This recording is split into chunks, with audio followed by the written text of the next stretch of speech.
Hello and welcome.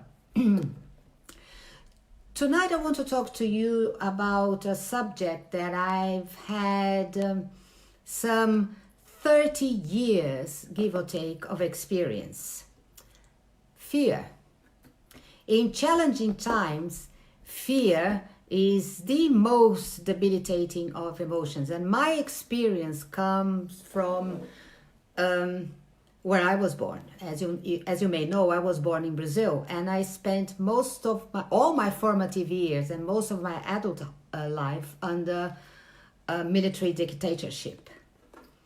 And so fear was very real. And my parents did their utmost best to keep my brother and I safe, to give us a sense of normality, and they did their best to protect us from fear. So I don't remember much of being afraid during my childhood. Some weird things happening around me, which I didn't understand, and all I remember was a lot of whispers in amongst the adults talking in the kitchen.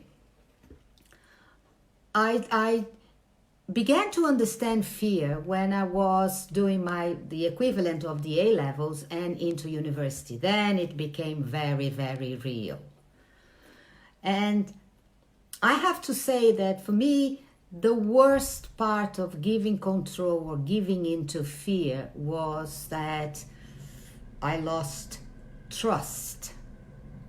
When you lose trust, you get disconnected from people. Your world shrinks very, very quickly. So I was scared of talking to people. My classmates, some colleagues, I didn't know. I was very aware of what I could talk to them about or not. So I had, as I said, my world did shrink. I had very, very few people I could trust and talk to them. It was awful. I see the same thing happening here right now. With these challenging times, fear is very real.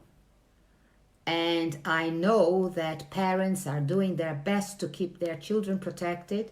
There is a lot of support from psychologists and helping them how to talk to them in isolation, self-isolation, and not allowing them to be scared.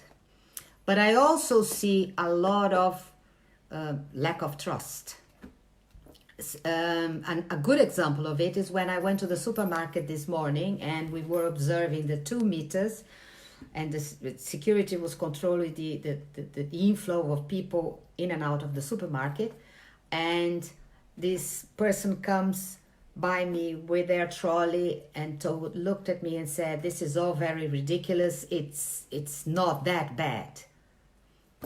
Lack of trust, fear. So tonight, right now, let's replace fear for trust.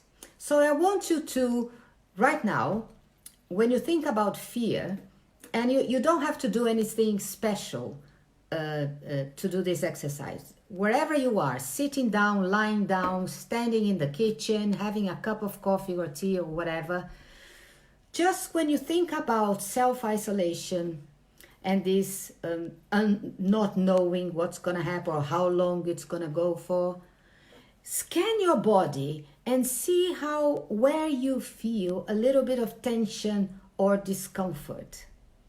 And if you're like me, I feel it in my stomach. When I talk about feelings, my hands are in my stomach. Perhaps you feel it in your chest. And as we speak, if you're clearing your throat right now, perhaps that's where the tension is.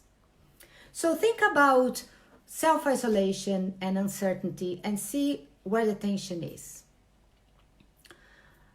And when you find it, focus on that area of your body.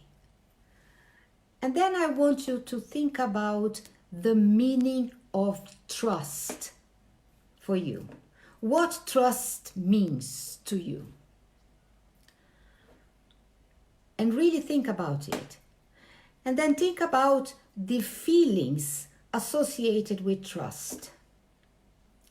And then you get those feelings and put in the area of your body where you felt the tension. Perhaps your chest, perhaps your stomach, perhaps your throat, anywhere you felt the tension. And cover the area with the meaning and the feelings associated with trust. And really, really fill the whole area with trust.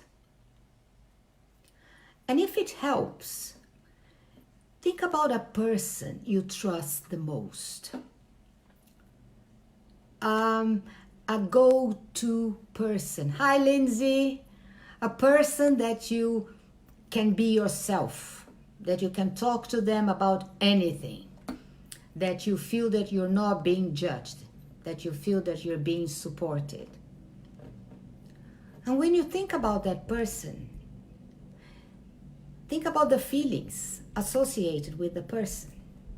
Perhaps you're feeling support, you're feeling a sense of safety, you're feeling calm and relaxed, or you're feeling even love.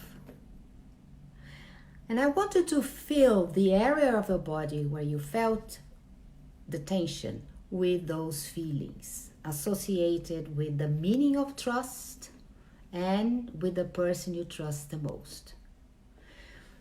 And you keep feeling that, keep thinking about that, the person or the meaning, until the tension, the discomfort, and the fear disappears completely.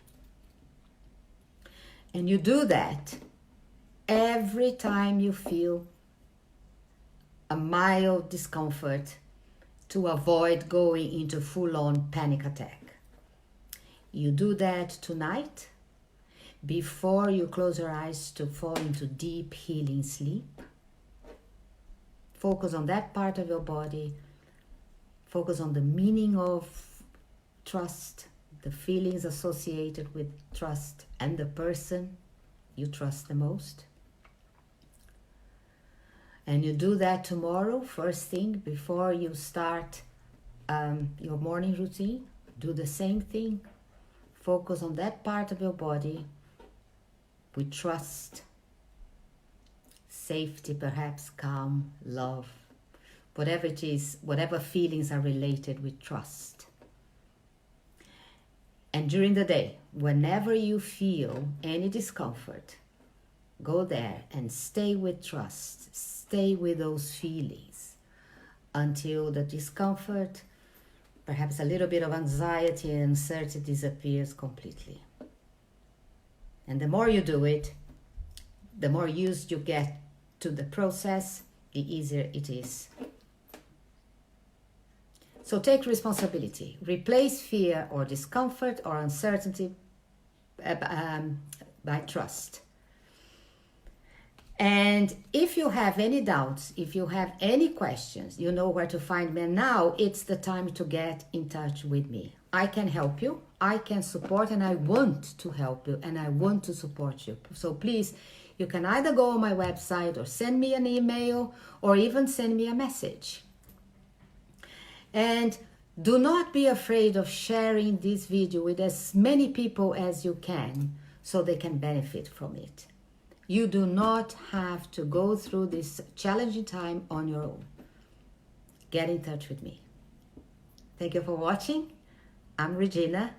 Stay strong, stay safe, and I'll see you next time. Bye.